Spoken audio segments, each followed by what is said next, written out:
Every day, something dramatic happens in the Caribbean that affects our lives. We'll give you the details. We'll give you the facts on Caribbean Perspective with Eddie Frederick.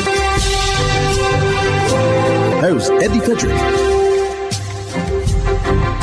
Welcome to Caribbean Perspective. So glad you can join us. The story that takes the lead in today's edition for Tuesday, 11th June 2024, and brought to you in association with our friends at Antillean Group. A young female JLP Member of Parliament sets the record straight on her relationship with Prime Minister Andrew Holness. Details after this important message. Believe in our strength, we'll stand by you. Protection from all, perils big and small. Reassurance we give, it's so glad to see. Peace of mind, that's our service guarantee. We look after all our family, yes we do at every opportunity. Antillean Group, underwriters of all classes of insurance solutions for your protection and investment. Live well financially.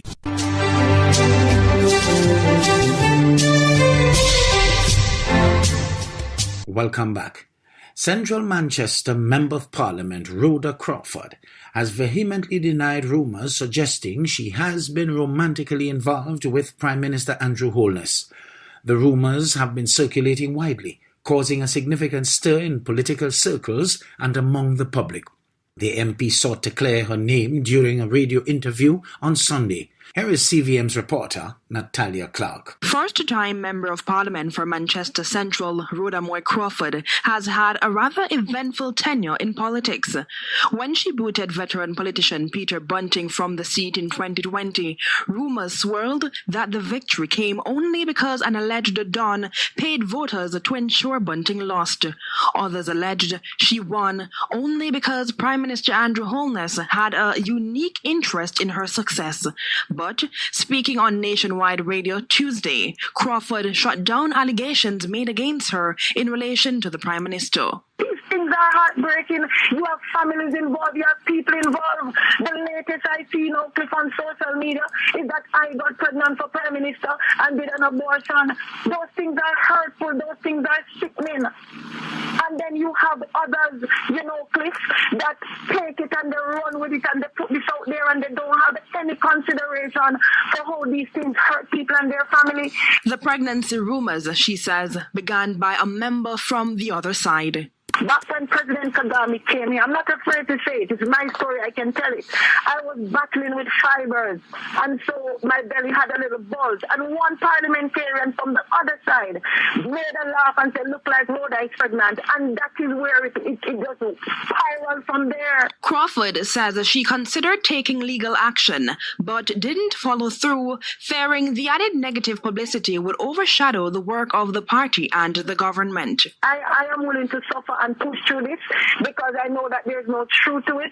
Because if I was to come out and put forward a lawsuit, in my mind, I'm saying, it would move it from the gossip channels to mainstream media. And I didn't want that for it to become a distraction to hurt the rest of candidates and to hurt the party. Despite acknowledging her reputation has taken a hit, she insists she will not deter on the quest to improve the lives of her constituents.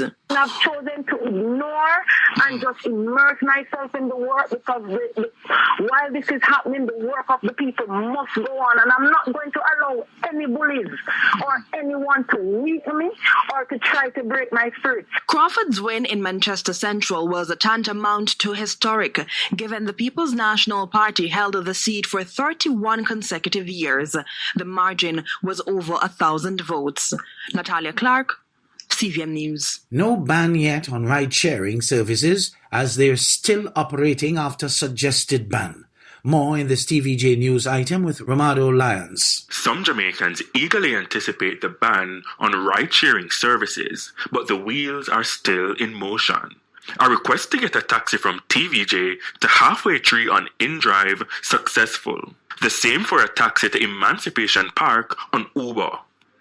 On Tuesday, the Transport Ministry said effective immediately, Cable and Wireless Jamaica Limited and its Jamaican affiliates were directed to restrict access to all ride-hailing applications via its network for a year. But Thursday, the minister said talks are still ongoing. So at this point, we are still in touch with the telecom companies trying to work out exactly the legalese in terms of how we can effect what we are trying to do. But my only caution would be for persons to be very careful, as I said before, in terms of using these apps until such time as I can assure them that the checks and balances are in place. The companies, he said, are questioning the legality of a restriction. Obviously, they have their own internal lawyers. So we have the Attorney General chambers involved. And I guess it will take some time to have a definitive position. But you would remember that when I did make the statement, I did say it was a recommendation based on legal advice. And that's what we are pursuing now. Now, people who did not have the apps initially are still able to download them. The Jamaica Constabulary Force had advised that several heinous crimes, including murder, rape, abduction, and robberies, have been committed by individuals who have been purportedly contracted via these platforms to provide transportation services. It says there are possible breaches to the Money Laundering Act, Cybercrimes Act, and the Terrorism Prevention Act. At present, the services are being given an opportunity to basically sit down and work out and make sure that they can comply with what we require to verify the safety and security of our citizens. One driver registered with InDrive agreed with the minister. The driver shared how easy it was to be approved. You take a picture of your ID, you can use a passport, you can use a national ID, and then you take a picture of yourself, and then that's it. And you started driving immediately? No, not immediately. In a couple of hours. So you're comfortable with that? No, not really comfortable. See, you hungry dog, go land pants try now. So the man hungry, the man do anything, I find out want to work. And basically the protocol is easy. So everybody sign up on that, man. Security guard, policeman, nurse, just name the people them. For you have a car, sign up. The minister says he has been unable to communicate with the company. There's nothing that can happen because the fact of the matter is that InDrive is MIA, missing in action. We have nobody to speak to. Uber, on the other hand, remains the only foreign-based provider to have engaged the government of Jamaica, and we are in receipt of a proposal, a detailed proposal from Uber. The proposal came from the head of public policy for Central America and the Caribbean, Ramarda Lyons, TVJ News.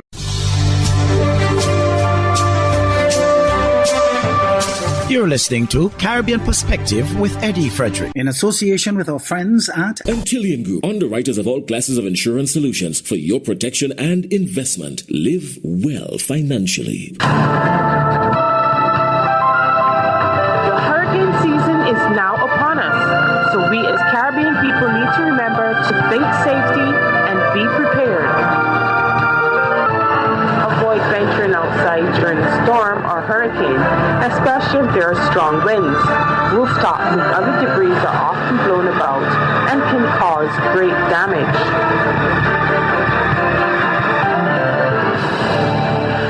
Gary Cornell, the newly appointed Prime Minister of Haiti, was hospitalized late on Saturday night following an unknown illness. A little bit of details in this developing story from CBS Miami. The newly appointed Prime Minister of Haiti is hospitalized following an illness. Gary Connell is being treated for an unknown illness. The 58-year-old was appointed Prime Minister of Haiti at the end of May, serving for less than 2 weeks. Haiti currently does not have a single elected official in power and has been operating with Connell and a presidential council. Despite projecting a deficit of just over $5 billion for 2024, Finance Minister of Trinidad and Tobago Colm Imbert confirmed on Friday that the actual figure will be almost twice as much, at around $9 billion. However, the Finance Minister said the situation is not expected to be permanent, with recovery expected sometime in the next 2 to 3 years. TV6's Renissa Cutting has more from the mid-year budget review. A supplement of $2.3 billion has been appropriated to the 2024 budget, resulting in a near doubling of the projected deficit estimated for this fiscal year. It's a situation the Finance Minister attributes in large part to the decrease in oil and gas prices. And so if you have a drop in gas from $5 to $3, I'm talking about the weighted average net back price now, you can understand you're looking at a 40% drop, and therefore a 40% drop in royalties immediately. And we're talking about billions of dollars that have not been realized and will not be realized going forward. But that is the nature of our economy. So we expect a revenue decrease of about $3 billion in 2024. However, with this 2.3 supplementation, the net effect is 5.3 billion. So when you add the 5.3 to the original 5.2, we are looking at a deficit of somewhere a little over $9 billion for fiscal 2024. But the minister says there is hope on the horizon, even as he admits it will take some time. We expect that this situation will be reversed in or around 2026 to 2027 in terms of the volumes of natural gas that will become available to our processing plants here in Trinidad and Tobago. We expect the situation to be reversed. What it does mean, however, that for the next year or two, we are going to have to be quite careful about how we manage our expenditure. In the interim, the finance minister says the budgets of various ministries and agencies will need to be supplemented, some more than others. Public Utilities is requesting additional funding in the sum of $527 million, most of which would go to WASA. And in fact, when one looks at the amount of money that's going to WASA, it is in excess of $500 million. And it's for operational expenditure, salaries, wages, overtime, NIS, traveling, contract employment, and also some loan payments which were taken out to deal with payments for desalinated water. With respect to the Ministry of Energy, there's an additional sum of $570,900,000 for partial payment of arrears with regard to the fuel subsidy. And I want to repeat, partial payment of arrears with regard to the fuel subsidy. And the fuel subsidy, I'm told, will cost us at least $1 billion this year. Still, the finance minister notes that the latest IMF report indicates that our economy continues to recover. He had this message for the proponents of devaluation. So for all those who are hoarding US dollars overseas and figure you could force this government to devalue the dollar, think again. We are not going to do that because it will cause hardship, pain and suffering to the poor people in this country who have to buy food and other essentials. The finance minister did not delve into details as it pertains to plans to create or increase revenues. Renessa Cutting, TV6 News. Guyana's Vice President Barrett Jackdeo has labelled attorney-at-law Nigel Hughes' advocacy to remove the term Negro from the police reports as misdirected. Dacia Richards of HGP Nightly News has details. Vice President Barrett Jackdeo, during his weekly press briefing on Thursday, said he is disturbed by the utterances made by attorney-at-law Nigel Hughes after concerns were raised for the use of the word Negro by local law enforcement. Hughes has now written to the Ethnic Relations Commission expressing concerns. Jackdeo believes that Attorney Hughes is misdirected and only brought it up as a political ploy. Suddenly, Nigel Hughes realized that the statement that he saw taken by the police had male Negro, described this as male Negro. It was a classic case of misdirection. So you create an issue about a matter that is not new because you know it's emotional. Jackdeo attempted to make a mockery of the situation by comparing it to the words East Indian used by persons when referring to persons of Indian ancestry. The cabinet uniformly said, we will accept if these are old colonial things, because many people, I don't want to be called East Indian. I'm not an East Indian too. I'm not from the East Indian. It's part of it's not nationality, it's ethnicity. In deeming Hughes' utterances irrelevant, Jackdeo said his government will engage stakeholders on the way forward. We will consult with the people who matter, but not Nigel Hughes and Felix. Felix is the main offending character. On Monday, attorney Nigel Hughes in an International Decade of People of African Descent Assembly Guyana, IPADG, program said that the police commissioner would have received numerous complaints about the usage of that word and should have taken the necessary actions to remove it from the police force's diction. Hughes further highlighted that with the PPPC's Government One Guyana approach, such disparaging terms must not be used without an apology. It says you don't count, and at the end of the day, we don't care. The African people are saying today, we are sorry. You will never describe us as Negro in any official document going forward. For AGP Nightly News, I am Daisy Richards.